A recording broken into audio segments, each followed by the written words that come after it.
I'm gonna use my notes some, but I'll probably ad lib as well. Thanks guys for being here. This is so fun, after 20 years to come back here, and be able to, be on campus. It has, like, some of it has not changed at all. And then a lot of it has also changed a lot. And so it's great to be back here. So thank you for having me here and giving me a space to exhibit, a body of work that has been kind of brewing and growing for, over the past 3 years. And I had actually proposed this exhibit to several other places and nobody took me up on it. And, so our students plan on a little bit of notes, but I'm so glad that it all came together here. And it feels, just like what God wanted. And so I'm excited. So thanks guys for putting this all together. You guys have done an amazing job of displaying the work. Natalie, you've done amazing. Thank you for all the other gallery staff. So I will say, like, when I'm talking to other students and colleagues about my journey as an artist, IWU comes up frequently, as a great place where God used, the school as a tool, in the grand scheme of where I was going. And I didn't know that at the time, but it's so fun to look back and see, how that all came together. So for this particular artist talk, I'll point out a couple different pieces that I think are helpful, in being able to see, the journey of this particular body of work. But I also wanted to share kind of like more of an overarching view of it, like at 30,000 feet, if you will. And I also will let you know, so most of the pieces, all of the pieces, they do not have tags on them because what's been created for them is a little prayer booklet, that can be downloaded using the QR code, or there's copies right here in the gallery that you can flip through. You can see the names of the pieces. You can see the collage background that is behind them, and I'll talk a little bit more about that in a minute. But then in response to each of the pieces is a prayer, that kind of talks about the heart, and the conversation, that I had with God in the studio for each one of the pieces. Because when I think about this particular body of work, it was always done in tandem, always done as a co-creator, and I wouldn't have it any other way. So, so for the whole body of work, it really, the whole thing, as a creative journey, started, as kind of like in this place of wanting to make my artwork, more of a place of worship, as opposed to just this next thing to create. I've had a long history of producing and creating and trying to make people happy with the artwork and trying to, finish projects and meet deadlines and get to a financial goal and everything like that. And all of those different focuses, it burned me out. And it completely changed the feeling of what it's like to be an artist. And I'm like, I don't think this is what was intended, at all. And so I had to spend some time repenting of workaholism. And so it just was, a really, great place to be able to start fresh and say, I don't want to do this just to work. I want to do this with you, and I want to do this for you. And that's really what I'm after.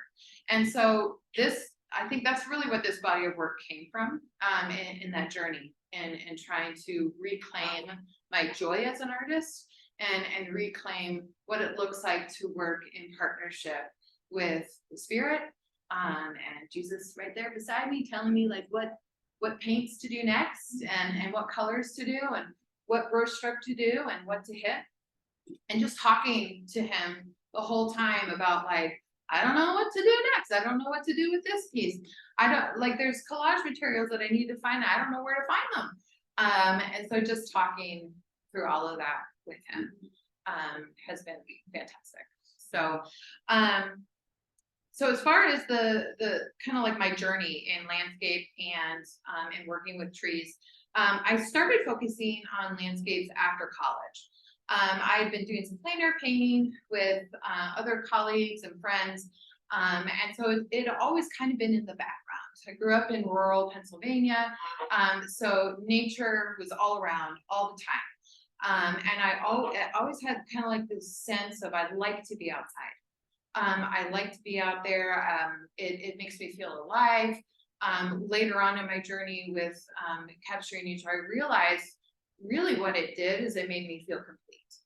I'd go outside and it all seemed to make so much more sense. So that whole like kind of interest in landscape has been with me since college. But I didn't really start looking at trees till about 3 years ago when I was challenged to focus on one thing, one particular area or one subject matter for one whole year. So pick something that I was really interested in and just do it for a whole year. It's what my business coach had wanted me to do. And I was like, okay, how about trees? And at the time when I was making that decision, I didn't quite understand why I wanted to do trees or how, like what that was going to look like. I just knew how they made me feel, and that's all I needed to get moving. And like when I talked with my business coach about it, she's like, picture yourself like under your favorite tree. What do you feel? Like, I feel love, so much love. And so that's really like what kind of got me started in moving towards trees, and then starting to explore botanicals as well. Like the whole body of work has started to kind of expand beyond just trees. But my first couple of pieces were really more of like self-portraits of like trees and my story and how it kind of connected with the different trees in my childhood. So we'll talk a little bit about those at this point, and then I'm going to kind of share how the work has moved more from looking at my past to the present, and then almost completely reversing over to very little of me and a lot more talking about God and who He is. And obviously it's my response to that. So there's me in it, but there's not as much of my story in it as some of the pieces earlier. So we'll go ahead and go over here. So I'm going to talk first, I think, about this one. And for those of you who are not familiar with my work, you've probably noticed there's tons of stuff underneath the paint. And so what that is it's paper collage elements. Paper collage elements that are in my studio that I've collected over time. Sometimes I make them, like you'll notice there's a lot of handwritten things on the edges. There's handwritten stuff in the surface of the piece, there's drawing. So like some of the collage materials are just made that way, others are found. And some are digital, some are physical materials that I'll either use the actual material or I'll capture it and enlarge it or decrease it depending on what I think works as far as the composition. So that's all that collage that you see under there. And if you look at it from the side here, you'll see there's tons of very subtle relief of the paper. So while you might not be able to see the actual surface of the piece with the paint on top of it, you know that there's a shape there.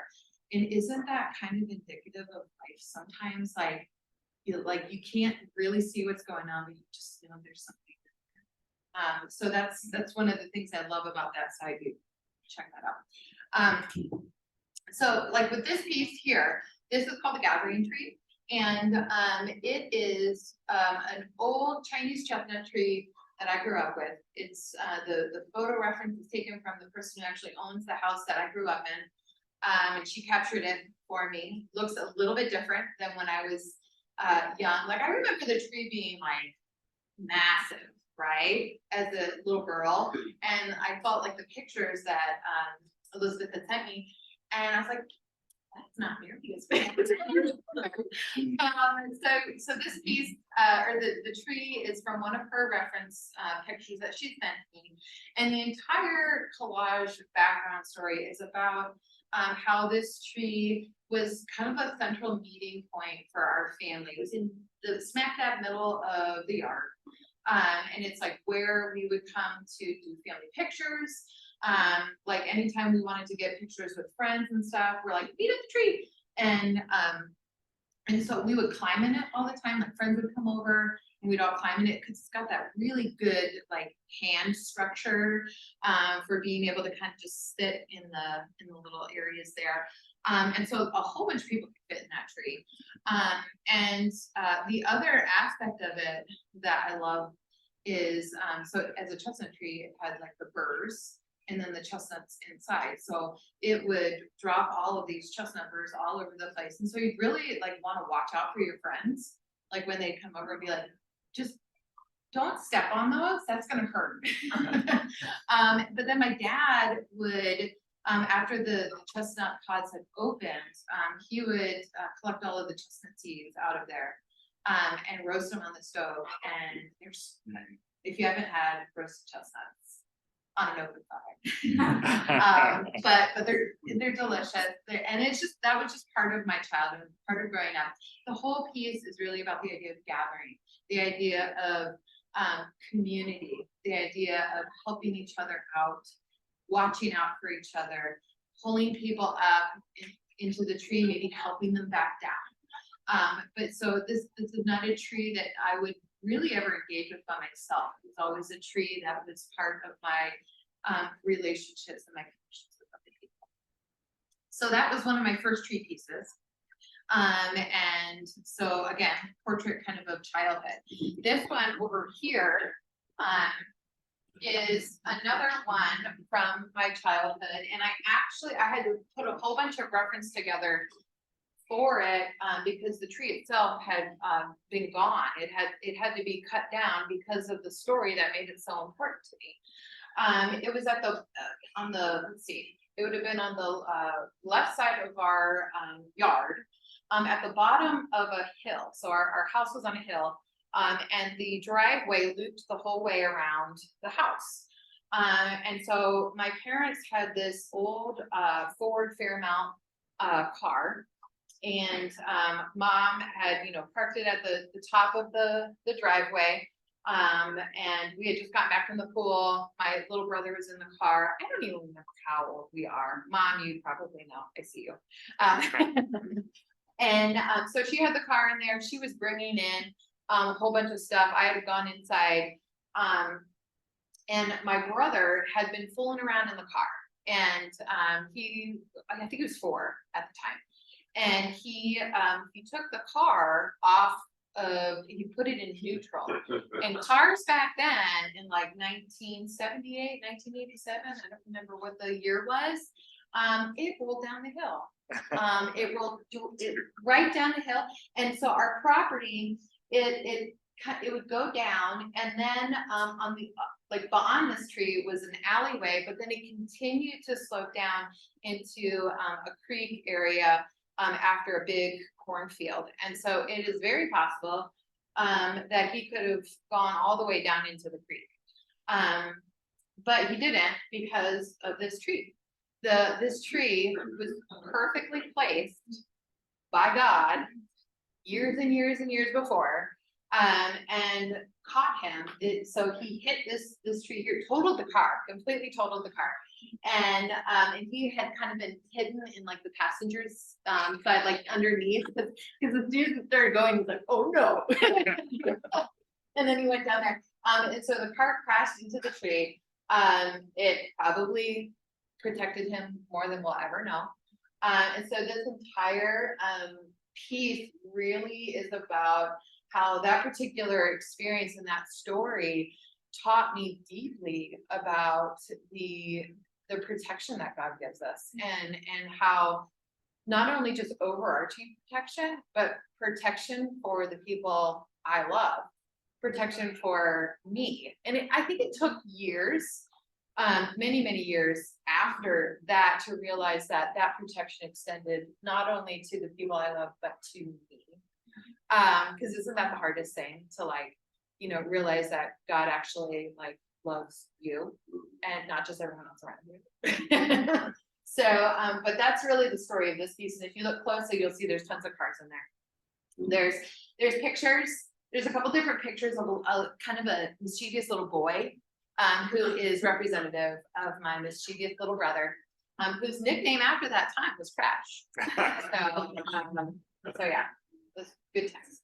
But so that's really the story of that piece, and where and how that was just so instrumental in helping me understand a quality of God that I guess I would have learned some other way, but you know, it was cool that we learned it this way.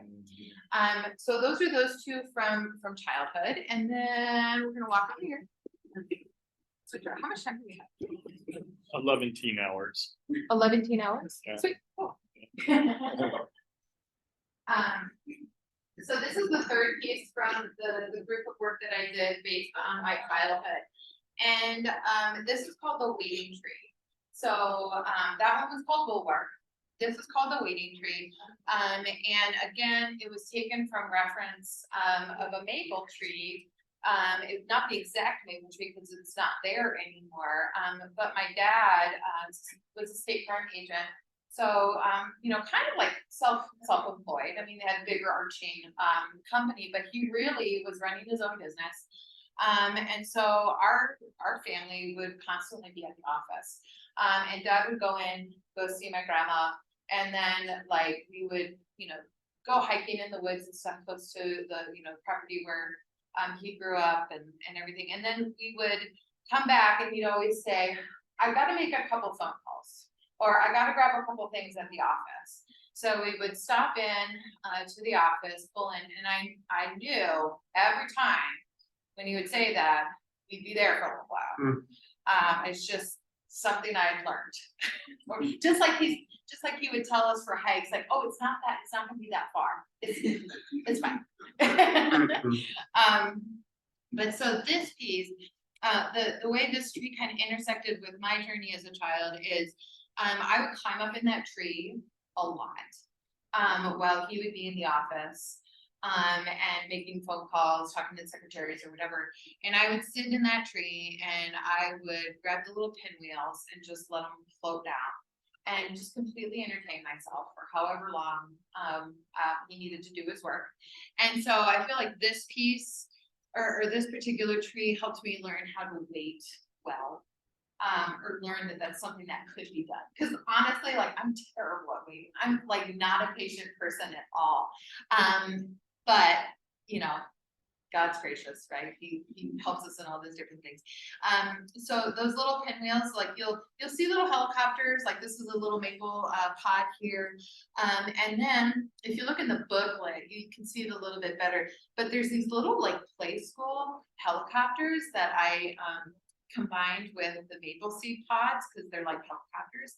And I used to play with play school all the time. My mom still has the play school toys, and my kids who are now 12 and 9 still play with them, which is so sweet. I love it. But so I think this piece has been, it was so good for me to sit and realize not only was he teaching me about how I can wait, but he was also showing me how he waits, and how he does it so well. And there's so much purpose in it. And it's always got a design in place, and he does it for our mercy and because he loves us, not because he's like holding out on us. So anyway, those are the three pieces from my childhood. All the other ones are gone somewhere, different homes and collections. And so then I'll take us over to this piece here. This piece is kind of like a transitionary piece between moving from just my story and how God was meeting me in the trees, and then moving more towards talking about what I was experiencing in relationship with him, and different qualities and characteristics that I was feeling as I was walking with him. And then like some of my other pieces then are more about just who he is.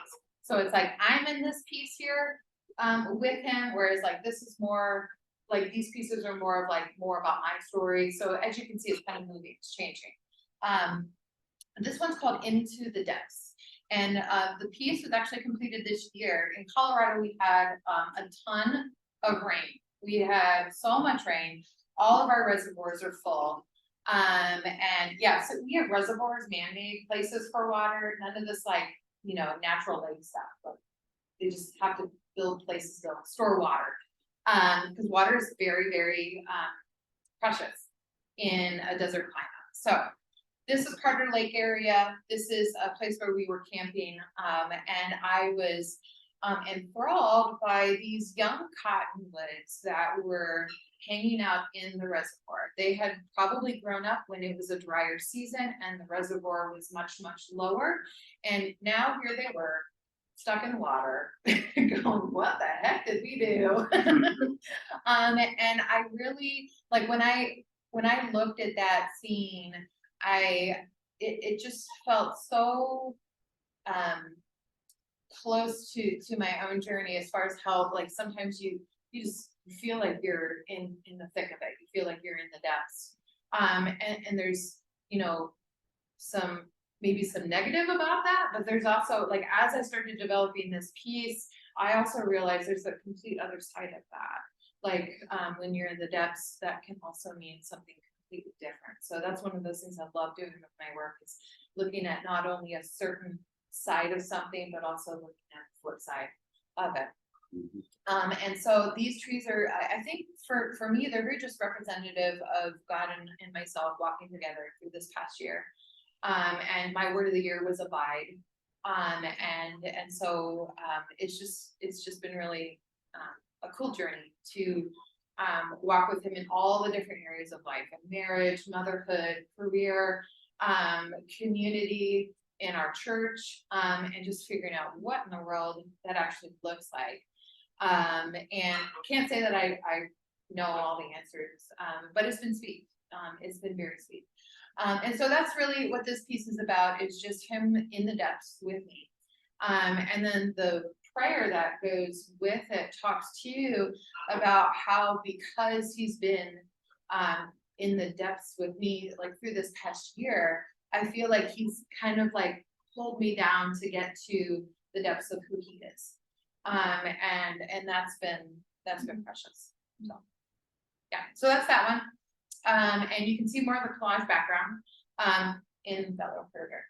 And I think the other ones I'm going to talk about are these two pieces. These are two of my favorites.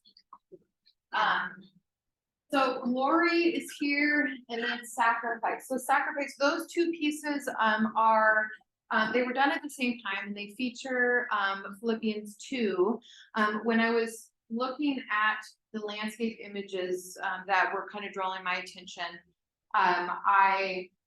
it was kind of like weird and compelling, and probably a Holy Spirit thing. I'm like, I want to do that one.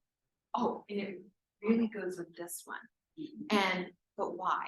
And so then I started looking at it and thinking about it, and just the fact that there's this aspen tree in spring, just as the leaves are really vibrant, and it was against like this like really dark background of like a shed, something incredibly unattractive, this like nasty shed.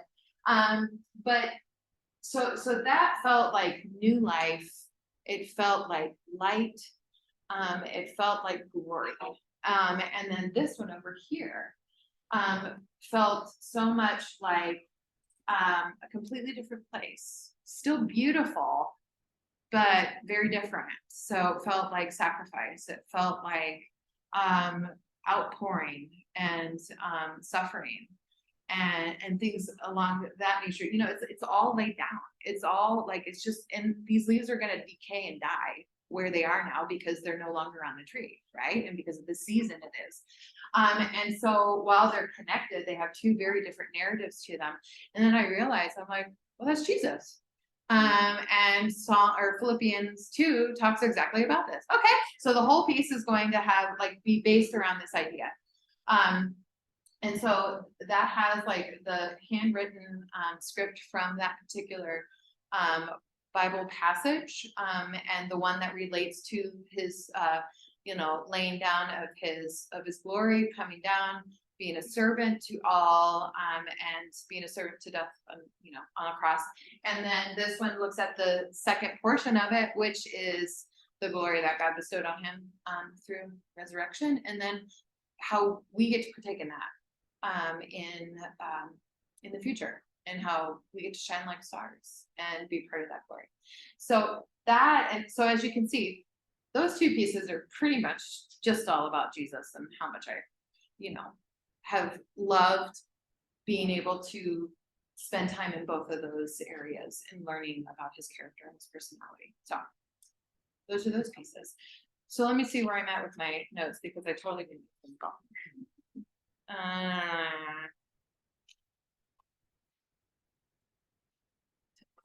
Okay, the other thing I wanted to mention that I thought was kind of cool that I noticed as the whole body of work was together was that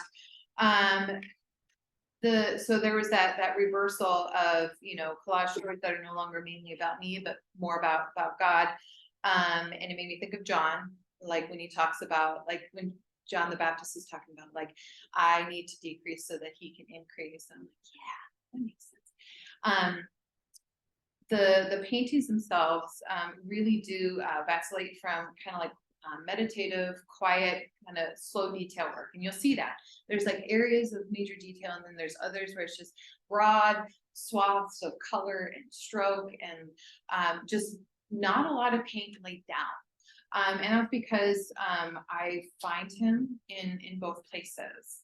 I find him in the intense patient study that happens in reading texts and reading books, sitting and taking notes in church, listening to podcasts of much, much better scholars than myself. And then also just the overwhelming moments that I have just either with my family, with other friends, or in the studio or outside, that are just here and gone in a second, but are so permanently marking and shapeful of who I am. Shapeful, I mean, this word. But anyway, while this journey has not been linear in the least, and that's another thing you'll see in a lot of my pieces, there's lots of swirly, kind of scribbly marks. That's me expressing my journey. So yeah, so there's that. But it has brought so much satisfaction to my heart. A pausing and knowing of oneself, the good, the bad, and the ugly, has naturally led to petition, to where I go, I need your help and I need you by my side. I now know who I am. Shoot, help me. And then seeking of help for what, like what I've discovered and what I've found.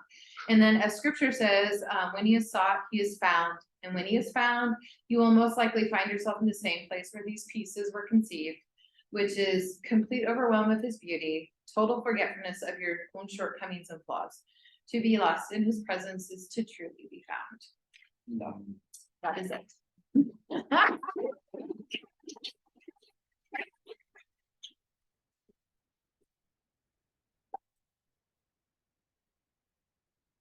Any questions or comments? Thank you. I love how you talk about like the depth of the Lord in your work. Yeah. And then at the same time, you're like a commercial artist and you do galleries. And I'm wondering what advice you might have for artists just starting out after school and balancing this to be more on the Lord and also the business side of things. How do you hold both of those? That is such a good question. And that's something I've struggled with for a really long time, and I don't think I've really kind of come to terms with it till like the last couple years, where I realized it is absolutely okay for me to express my faith, to express who I am, and also share that with the rest of the world. They can decide what to do with it. That's up to them. That's not my responsibility. But it is my job to be faithful in the direction that he is leading me in. And if this is where he wants to go, it's scary as heck, but here we go.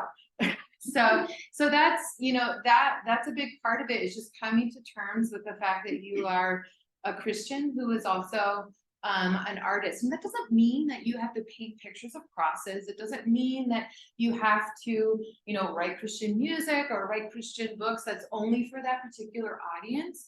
But you don't have to be afraid of being who you are and talking about what it is God has placed in your heart.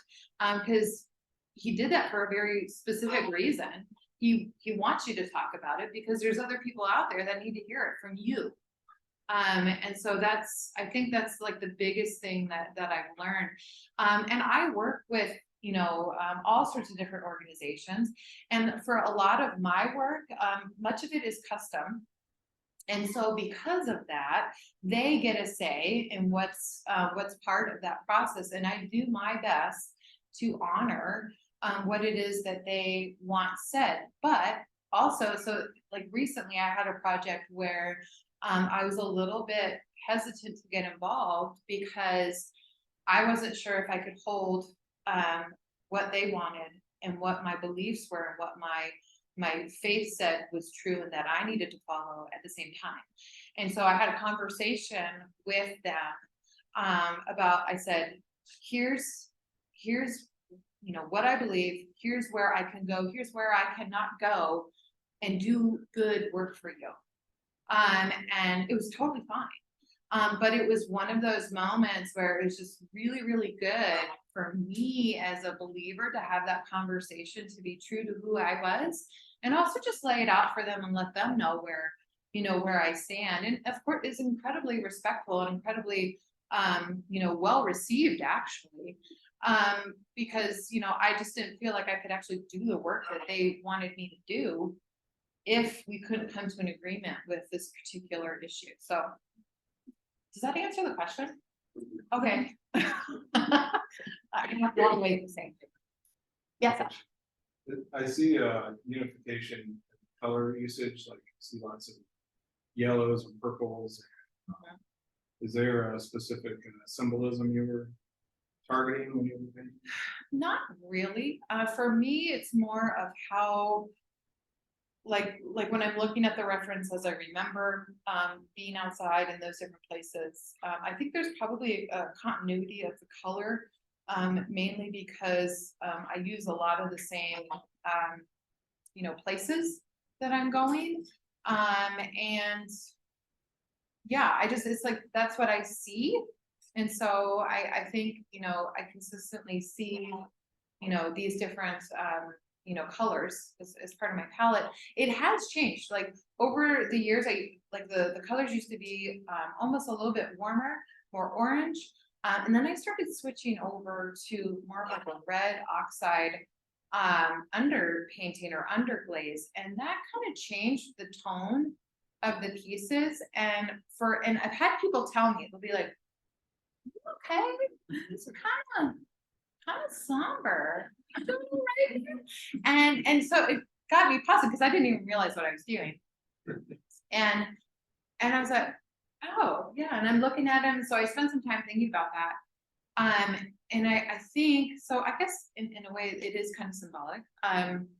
I think now, as I've grown in my faith, as I've grown in my art, it has become a little bit more intense in color.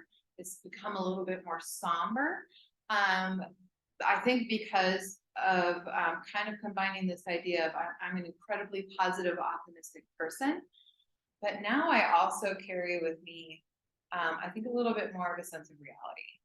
And so the colors have changed, and it doesn't necessarily make it sad. I kind of liken it to, instead of like unicorns and rainbow happiness, that sometimes can be kind of naive, and a little bit blind to the things that are happening around us. It's more joy based in a deeper understanding of, as C.S. Lewis, said, the deep truth, isn't it? It's something like that, from the Lion, the Witch, and the Wardrobe, the underlying stuff. So really, like, as I was looking at that color change that was happening, I'm like, I can get behind this. I see where this is coming from. And so that's, hopefully that answers your question. Yeah. Any other questions? Yes. I think at the end you said something along the lines of to be lost in the Lord is to be Found. found. Yeah. Could you elaborate on So I think, so have you noticed in our culture, like the big thing right now is like find yourself, like live for your heart, like be, like everything you need is in you. Have you noticed that? Like, in sometimes it's super duper subtle, and other times it's not subtle at all. And so I would propose that that is not true. That is not actually how this was intended to work out. Because what that ends up doing is leaving you completely isolated, in charge of your own salvation, in charge of your own formation, in charge of trying to control and do everything. And I used to do that a lot, and it is a horrible place to be. It's miserable. And so I can say from personal experience that it don't work. And so for me, this particular body of work and that idea of being lost in his nature and being found is that when you stop completely like depending, all on yourself for everything. So for getting all the work done, for making everybody happy, for doing all those types of things, and for understanding your true, like identity, and like figuring out all of your beliefs, all of that, I think, like you need to be found, like once you start looking out and who God is and studying who he is, walking with him, not only studying, but then starting to like pray and talk to him about everything that's going on in life. Being part of a community where you can actually interact with other people who are experiencing him in a different way. Talk it out, talk about the frustrations, talk about the questions, talk about the beautiful things that you've discovered. And once you start doing that, you start getting a little bit more of a sense of who he actually is, in not just a mental sense, but in a heart sense, because you're walking with him, you're experiencing him. And so that's, I think, like where I found a much more deeper sense of identity, a much more happy place, and a peaceful place, where, I feel completely fine in my own skin now, because I'm not doing everything. I don't have to, I never was meant to. And so that's, I think, what I mean by that. Does that answer it in rule? I have to explore the idea a little bit more, but There may be other questions, and we'd love for you to come up and connect with Amelia one-on-one. But this has been a really rich time, to hear the depth of her combination of work and, worship. And to bring those together in the same place of making and experiencing God, what a rich, moment that we get to enjoy in the processes of doing art. Those of you who do it for class because you've got a project to do, don't ever leave this out. Don't ever leave this part of it out, where it's not just about making the object and turning it in for the grade. It's about the connection you get to make with the almighty creator of all things, and you're connecting with his power, his wisdom, his resources, his knowledge, his love, his compassion, his goodness. You're connecting in a way, when you're worshiping God. So we invite you always to learn more about what that is to bring them together. And thank you for helping us understand from your perspective. I always like to ask a blessing on our artists, and if you would like to participate in that, just you can reach your hands towards Amelia. Let's ask the Lord to bless her and her work before we close today. It's such an honor and such an encouragement to have Amelia back in IW and in our spaces here, to bring her beautiful work and to hear her beautiful stories. Thank you for the wisdom that she brings us 20 years after the fact of walking these hallways and seeing what you've done in her life and with her work. We're grateful for all the blessings you've already provided for her. We ask now that you would continue that, continue pouring out and bringing many blessings. Allow this work to go on to other places, sell the work, allow for people to want it in their homes and to want it in their businesses and to want to share the beauty that is in these images and the stories that go with them. And we'll give you the glory, the honor, and the praise, Lord Jesus. Amen. Those of you on Zoom, we thank you for joining us today. And if you want to stay on, we'll take you around and show you each of the works individually. Thank you all for coming. And please have some refreshments on your way out. God bless you. Thanks, guys.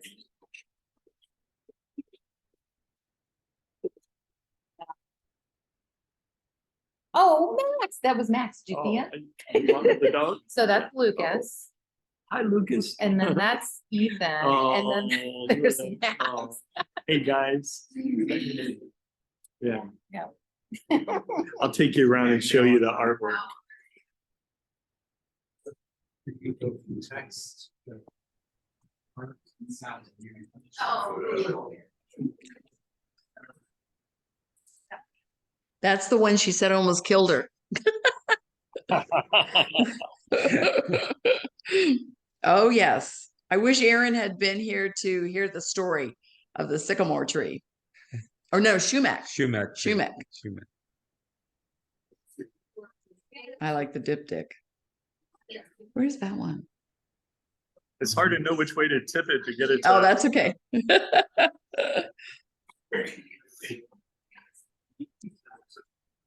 Oh, yes. The chestnut tree. In fact, I collected chestnuts just yesterday. I like that one too. I love the color in that. Yeah. I don't know if you'll be able to get the QR code from your phone, so you can download. If your phone will allow you, you could try to do the QR code and you could get the actual catalog.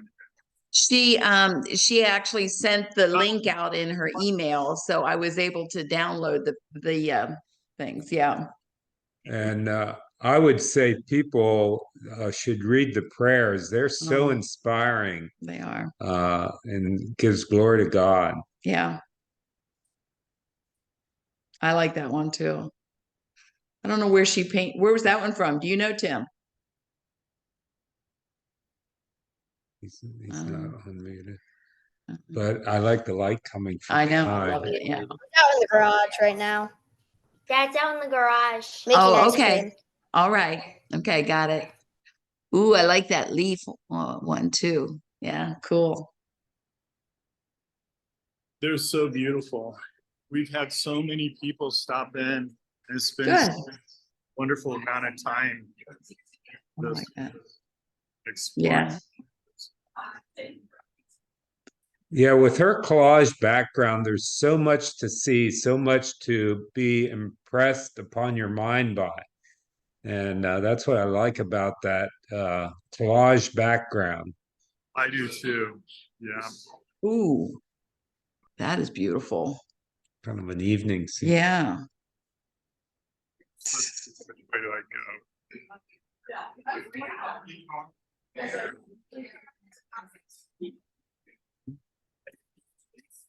Feel like they can't sleep away. Mhm. The one with the bumblebees. Oh, yes. I love that one. Yeah. That one has such detail. Really, it does. Yeah. Mhm. This was Glory, wasn't it? Glory, yeah. Mhm. Yeah. It was a little That was it. how she was speaking for you, I think. Yeah. Mm, Yeah, it was a neat story. yeah. I like the ferns too. Let's see. There we go. Back in our state here, the ferns are close to dying. Oh, right All- now. Are they trying out? Yeah, Yeah, yeah. In fact, we have ferns every year. We buy ferns for our house to place around different areas of our house on the porches and the deck. And some of the ferns are browning out. They're showing signs of death. Yeah. I'm Well, so thank you glad so could much. join us. Yeah, I'm so glad you could join us today. Wish you were here. Oh, Yeah. me too. I've got my 50th class reunion today. So I had to go to that too. Well, thank you for your part today, and you have a beautiful weekend. All right. Thank you. Bye. See you all. Bye-bye.